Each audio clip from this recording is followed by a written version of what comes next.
Hey everybody, hope you're enjoying your summer. Today is July 9th. Check out this growth. We've got our pumpkins and more pumpkins over here that are actually starting to vine now. Our squash. They're a little wilty because they don't really like the sunshine that much. Makes them, all their water leaves the leaves. They'll come back around when the shade starts coming on. All of our squash that are out here we have butternut squash and spaghetti squash and acorn squash. They are bush type vines.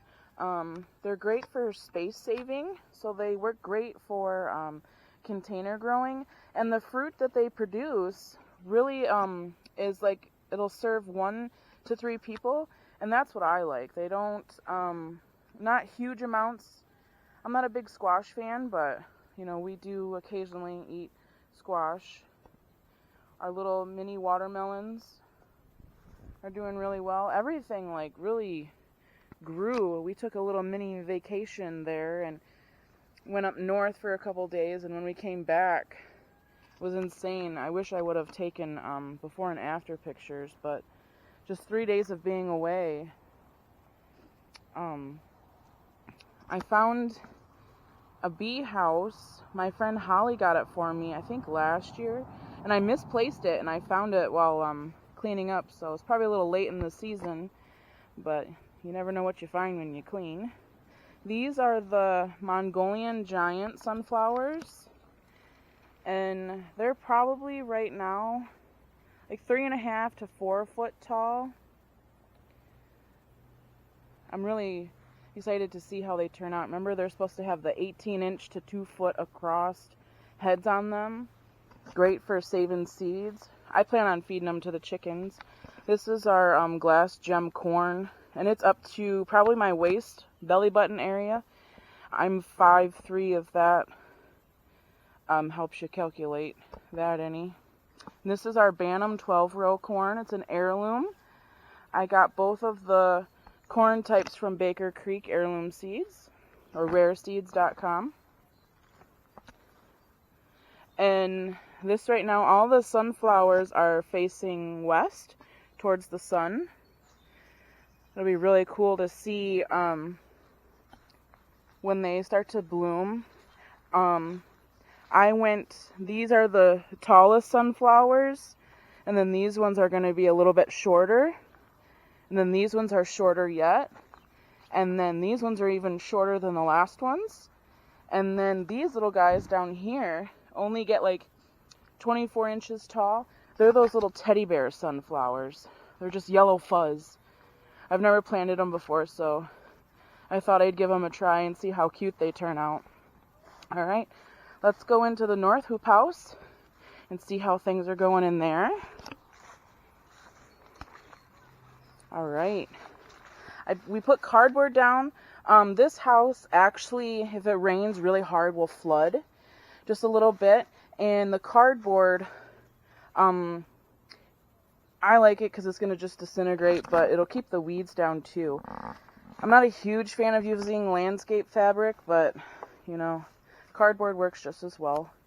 We were weeding in here the other night, and we found another volunteer tomato plant, so Lexa has dubbed it as her own. Our beets aren't looking too great, which is kind of sad. I'm having a tough time with beets this year. I don't know what it is. These carrots, remember I reseeded them again, and not very many of them are coming up. I don't know what's going on with carrots either. I guess I'm not the only one in the market farm world to have a little bit of carrot trouble this year. But I was going to plant that with some more lettuce probably, and then plant carrots somewhere else. These carrots are doing alright. These ones are kind of coming up. Not at the greatest germination, but I can't complain. This is that lettuce. Remember how small it was just a couple weeks ago? It's actually starting to form heads now. I'm really happy with it. So I think this is the lettuce I'm going to plant over where those other carrots aren't doing that great. And I've just bought some Salanova. Salanova is a commercial variety of lettuce. The seeds are really expensive, but the heads are very uniform and you can keep cutting off of them. So that's what I'm going for. We have some Mexican sour gherkins that are ready, and we've been, you can hear me chewing up. We've been slowly like eating on them just a little bit. They haven't really come on in full force, but they're really cute. I mean, you saw how big the last one was. It was just about as big as my thumbnail here. And they literally taste like a mix of cucumber and watermelon. It's pretty cool. So if you've gotten beans from us, whether you bought them from our farm stand or if you got them at the MJ Farm store, this is where they are. Our chard greens are starting to perk back up. Our cabbages are looking great. Remember how I told you a couple weeks ago they made my heart happy? I just love them. I think I'm going to end up spraying again with some spinosad to get rid of the cabbage worms. I don't have a lot of damage, but, you know, you keep seeing these cabbage moths flying around, and it just means one thing. That they're laying eggs. Alright, so our onions over here, I am just elated. These onions are performing so much better than our other onions. These are the copras, and I got them from Dixondale Onion Farms. I'm definitely adding them to the list next year, and a whole bunch of other onions too. I just placed an order for shallots, and these onions called, I can't remember what they're called, yellow potato onions. And if I remember correctly, I believe they're the onions you can find at the store in the produce section that come in the mesh bag, and they're only about as big as a baseball, maybe even smaller than that. So you're supposed to plant those in the fall. I guess this should be your reminder. If you're going to plant garlic, I would get your orders in for garlic seed now. I just looked at 3 different places and they were sold out. So, and I just placed an order last night for probably like 10 pounds of garlic. And those are just the cloves that you plant in the ground, and garlic you plant in the fall or very, very early spring. We always do it in the fall, then we don't have to worry about it in the spring. See, these onions aren't doing that well. I keep them watered, and they just are not liking this raised bed. This entire row here is the Jedi jalapenos, except for the last 3 plants I believe are sweet banana peppers. But the Jedi jalapenos are the ones that get really big, and we can stuff them. They're so good. There's more carrots here. These are doing really well, actually. These are a carrot called Dulciva, and I believe they're a storage carrot. So a little tip about your basil, if you have basil planted. So we see this little head right here. That's a flower, and we don't want it to flower. So this is your courtesy reminder to pick the flowers off your basil. And then when you want to take basil to use it, do you see right here how there's 2 branches coming off of the big long stem? If you trim the center stem, the other ones will keep growing and branch out. So you can make your one stem of basil very bushy. And then basil is really great because you can use it fresh and you can use it dried. So to use it fresh and to keep it for a while, you can put it in a glass of water on your counter or a jar of water. Don't refrigerate it. It just likes to be at room temperature. And it'll keep on your counter for like a week or so. And you can pick a leaf off and toss it in your sauce, or a couple leaves off, or just use a few leaves on pizza. Fresh basil on pizza is so good. And then if you don't use it all, you can hang it upside down in a cool, dry place and dry it. Or you can dehydrate it and dry it the same way, which is what I'm doing. Our cucumbers in this house are doing really well. I probably won't plant these little guys. See, this guy is about ready to be picked right here. These are those little lunchbox cucumbers. I don't think I'm going to plant them again next year because they're literally, I'll come out here and it'll look like this today. And then literally a couple hours later, it looks like this. They just grow huge. I wanted to talk about making sure that you are consistent with your watering. This kind of fruit shape is from inconsistent watering. This means it got a lot of water. This means it didn't get a lot of water. So cucumbers and like your zucchinis and stuff, really like consistent watering. I mean, coming from a marketing standpoint, having uniform looking fruit is probably better than whatever, but you know, I'm not discriminatory against fruit that looks different. You know, that's one thing us Americans as consumers have been so brainwashed with, is that fruit literally has to look so perfect in order for it to sell, when it all really tastes the same. So let's go on to the south house. We've got some goodies in this one.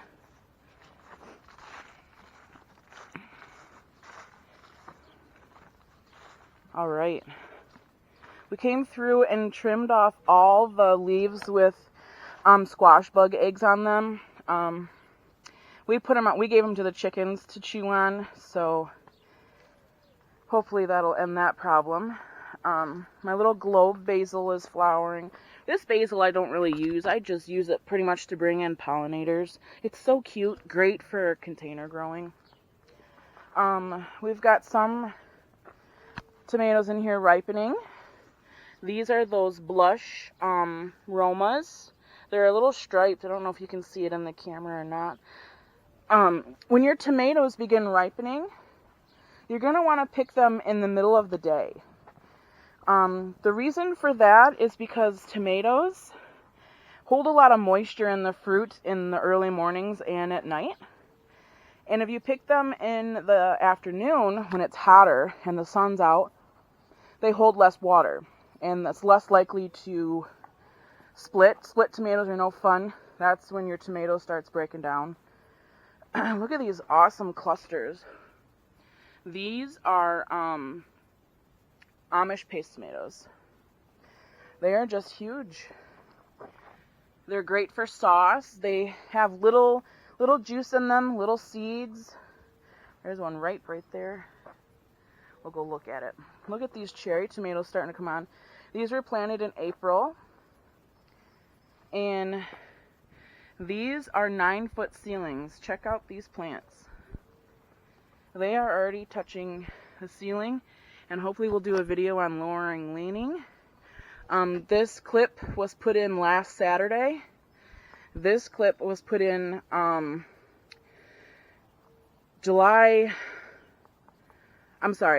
30th was where this clip was put in, right before we left on vacation. So then Saturday this one was put in, and now look at the growth on this.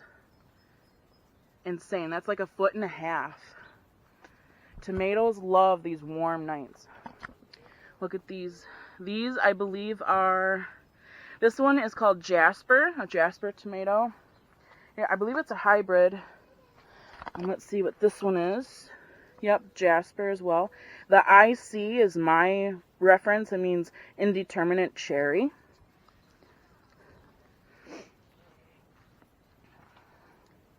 Alright, now remember, your suckers need to come off.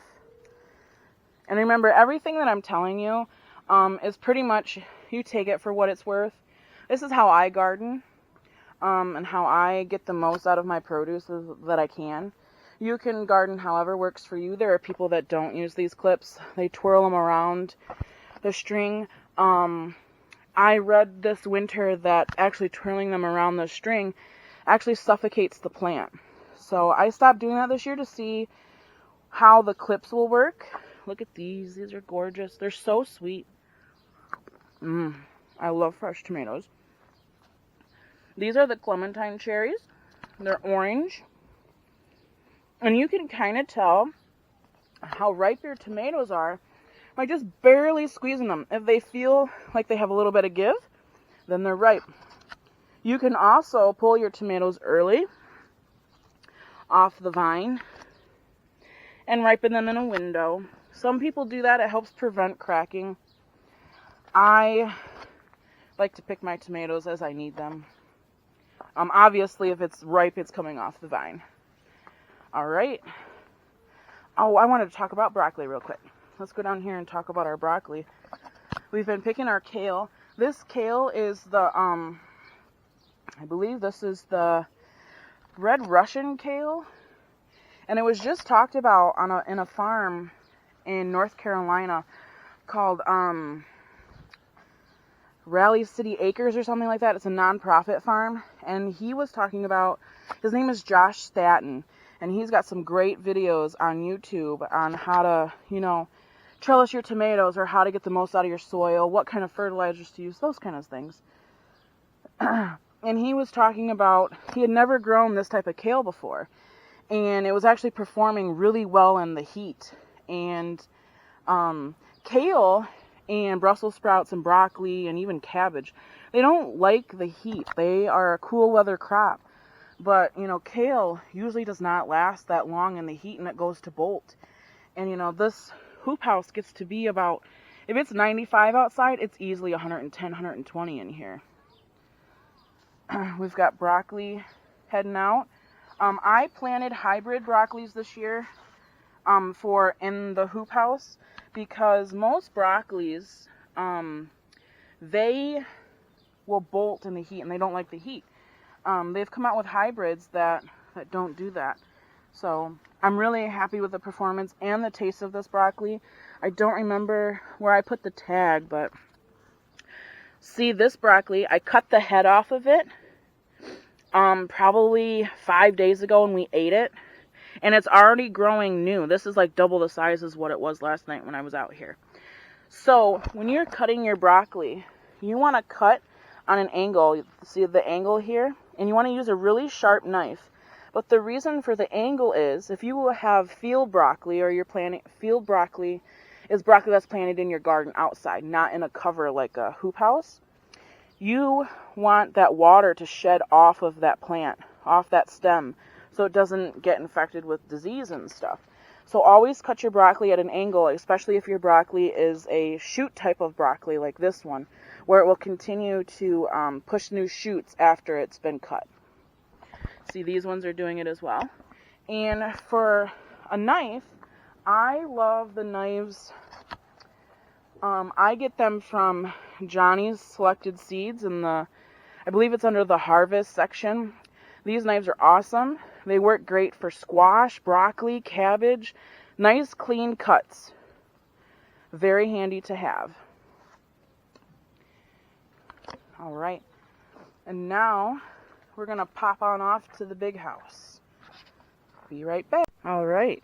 Now we are in the big house. Just look at this growth. Absolutely insane. So these are my Black Beauty tomatoes. And look at how they're getting their color. The more sun they get, the darker they get. I forget the word that makes them purple, but it's really good for you. So this is what I was talking about a couple videos ago when I was mentioning cat facing. Remember this blossom that was huge? That created cat facing, which is that stitching right there. Nothing wrong with a tomato, just makes it that much more unique. Our peppers are doing absolutely amazing. Look at this growth. Just insane. We've got all kinds of awesome stuff going on. We've got hot peppers. Remember, this is my little Death Valley. They're doing great. Remember that tomatoes and peppers are heavy magnesium and phosphorus feeders. They need phosphorus for their blooms. Lots of blooms going on. Lots of fruit coming in. See these? These, I believe, these are my big red bell peppers.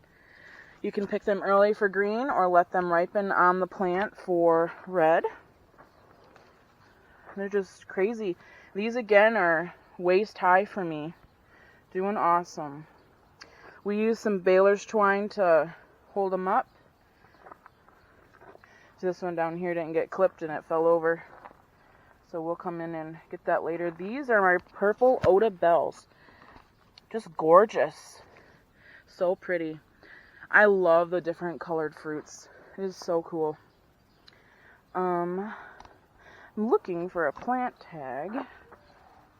So these are my mini red bell peppers. And if I remember correctly, they don't get much bigger than this and they're going to turn red. And they're sweet. Look at this random pepper. These are called the Mad Hatters. And they're a sweet pepper with a little bit of a heat at the very end. These were seeds from 2016. And I can't believe they germinated. I didn't get very many plants out of it, but I think I got 6 or so. Alright, now for reference in here, this is my little cherry tomato area. This ceiling in here is a 10-foot ceiling. These tomato plants are about a foot from the ceiling. These are the Sakuras. I believe I've got Sweet 100s. And then I've got the Edox, which the Edox are your, if you're at Meijer or Kroger or something, they're called sugar bombs. That's those tomatoes.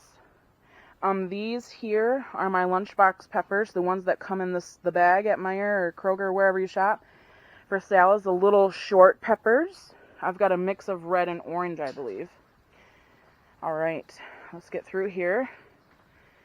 So, I'm going to stick with growing the longer greenhouse cukes. I'm actually going to come in and get some more seeds started, just because the squash bugs are just relentless. It doesn't matter. We've hand-picked them. I just bought a little mini dust buster vacuum cleaner. I actually had this idea like a couple weeks ago to use a dust buster vacuum cleaner, you know, the little handheld battery powered ones, to suck the squash bugs and the cucumber beetles off and then dump them in hot water to kill them. And I was reading on one of my market farming groups last night, and some lady from, I think it was Georgia or something, has greenhouses like we do, and she did that same thing. She did it, and she said it worked so great that the vacuum cleaner wasn't too powerful. It didn't like suck the plant in or anything, but that's how she got rid of them. Check out these heirlooms. This is my rainbow row. I've got the black beauties. There's blue beauties. There's black brandywines. There's pink jazz. These are Moskvich. These are a winter or like a colder hardy tomato plant. They're a greenhouse variety. They're great for northern climates. Now remember, you need to keep all your leaves off the ground. Trim everything below the fruit. We've got our drip lines going. I absolutely love using drip lines. That way you're not watering weeds. You know, you're not wasting water either. I do 20 minutes a day. When it's hot like this, I try not to water too much because I don't want my tomato plants to become dependent on me watering them for success. And tomato plants actually produce better tasting fruit if they've gone through a stressful period. Look at this. This is just awesome. This is one truss here from one plant and a truss from another plant. It's gorgeous. I use these cool things here. I forget exactly what they're called, but I use them to hold up the fruit so this branch doesn't bend and cut off supply. I got them from Johnny's Selected Seeds, and you get like 1,000 of them for not very much. I think it's been like 3 years since I've bought them, and I just keep reusing them. But they give a little extra support. They have like a little T here you connect to the string or your trellis, and then a little hook that you hook to the branch. I've been asked, how do you keep your garden weed free? And the answer is work. Work and staying on top of it, being diligent. I I come in and I sit on my little stool and I weed. It's like a little mechanic stool, you know, so I don't have to break my back. But really, it's generally just staying on top of it. Don't let your garden overwhelm you. You know, for me, it's a form of therapy for the most part. I enjoy it. I don't enjoy, like, weeding an entire garden. But if you keep up on it, literally, you know, we come in here once a week and pluck the littlest weeds out. And then we stirrup hoe the aisles. And that's about it. It keeps it very weed-free, very clean-looking. You know, I don't spend more than a half an hour in each house. Just because that's just how I do it. If you have any questions, you know, feel free. If you want to stop by and check them all out, that's cool too. I love showing off my plants and teaching people. I just had another farmer ask me questions about tomatoes, and it felt really good to be able to point him in the right direction. You know, he's just starting out. He's from Canada, I believe, and he wanted some help with his tomato plants. He saw pictures of mine posted on Instagram, and he was just floored. And I don't mind helping because, you know what, that's what we're here for. I think that's how everyone should be. There's no secrets when it comes to plants, you know, none whatsoever. So it's better to be helpful than not at all. All right, I suppose that'll be the end of this video for today. Hopefully we'll have some awesome stuff going on. I do have some ripe tomatoes. They do have, I'm treating for blossom end rot. This is blossom end rot right here. That's caused by lack of calcium. And calcium needs magnesium. Blossom end rot can also be caused by too much nitrogen being taken up by the plant. So a good solution for blossom end rot is calcium and magnesium supplement. You can use like antacids. Try to get the unflavored ones if there is such a thing, and mixing it with some Epsom salt and do a drench on your plant, or you can do a foliage spray. I use a supplement called CalMag, which I got at a grow shop in Clio. Depending on how you feel about marijuana being grown, those supply shops have some of the best stuff to use, and they're very knowledgeable about their products. And believe it or not, pot plants and tomato plants and pepper plants, they all need the same nutrients. They all need the same fertilizers, you know, same treatment. And the CalMag I got is OMRI certified, or it's OMRI listed, which is OMRI. It's a big, I believe it's a website too. It tells you everything that is certified for organic use or labeled for organic use. And the CalMag is. It looks like a little off-colored of Pepto-Bismol, and I mix it in my water when I am spraying.